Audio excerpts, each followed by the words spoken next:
Welcome to the Danis Files, a Popcast series exploring the life and experiences of Our Lady of the Lake University administrator and educator, Mary Francine Danis, PhD. Sit back and enjoy the Danis Files.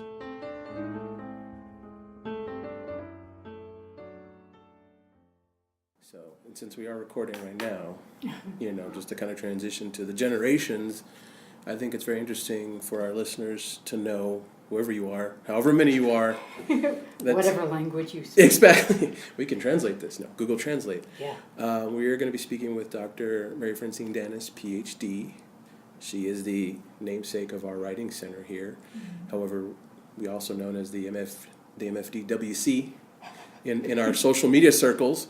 But she founded this writing center and has a very specific and dear history with Our Lady of the Lake University, and I think she's one of the most cherished figures on campus. I've yet to meet. She rolls her eyes. Yeah, as she rolls her eyes in humility. So, Sabrina, would you like to do anything else to kind of introduce this topic of discussion, or anything really for this? Well, I think what's going to be neat about these kind of serial of interviews is that we're going to be able to capture. Dr. Danis has a very unique history. Most definitely. In her memory of the university, of her time here, even of her experiences were while she was here. So it's going to be a neat kind of something I think that we can keep and kind of archive and have for the ages and put in a time capsule at some point. A digital time capsule, and literally in a physical, perhaps. Yeah. And I think that's something, that I think this generation is also very into now is the serialized form of storytelling.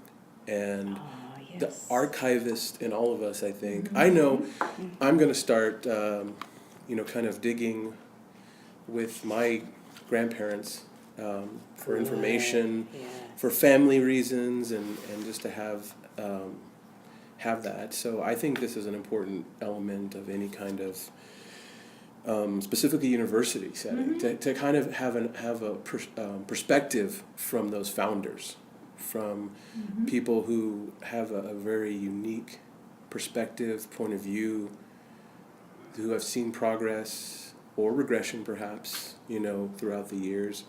And I just think that's very important, and specifically with Dr. Danis, because the education background, the administrative background that you have, more specifically, I think how, your personal contributions in education really have kind of formed a lot. You've shaped a lot of people on this campus, I must say. I mean, from students to faculty, administrators, to everybody. Administrators. And they're always asking about you at some point in the day, it seems like. Have you heard from Dr. Danis? How is she? Exactly. Enjoying retirement. So. By the way, listeners, gentle listeners, if you hear pen scratching, that is us, because we tend to write things down as we're writers. What can we say? Yeah.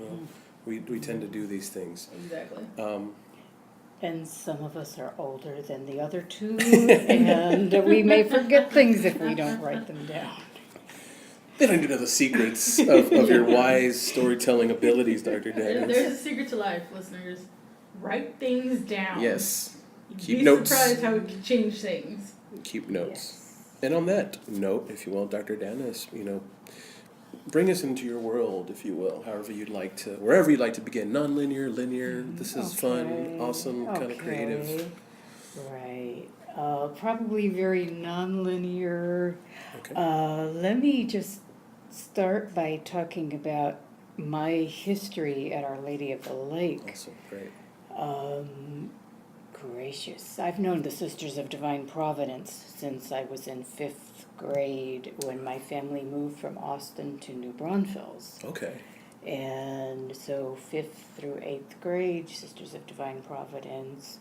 High school, Sisters of Divine Providence in Castroville at Moy, which is now a retreat center. And then here at Our Lady of the Lake College, as it was then, where I did my undergraduate work. And then I went from here to teaching 6th grade and then high school in Tulsa, Oklahoma, Oh, okay. for 3 years, and then came back to Our Lady of the Lake and started my master's degree work and started teaching here at the same time. That was in 1970, in the summer of 1970.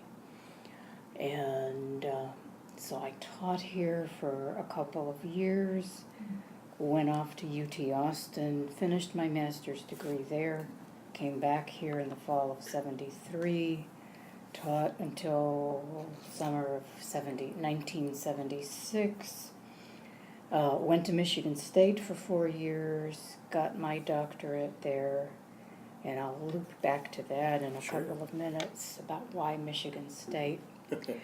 And then in 1980, came back here to Our Lady of the Lake, and pretty much was here almost continuously until I retired in June of 2014. I taught freshman English practically every semester, usually 2 sections. So teaching writing has been part of my reality forever, including back in high school, when I taught high school, those 2 years. But I've also taught, everything from developmental English when we had that, all the way through some graduate courses in our master's program. And I remember that. oh yes, Sabrina suffered through at least one of those brilliantly.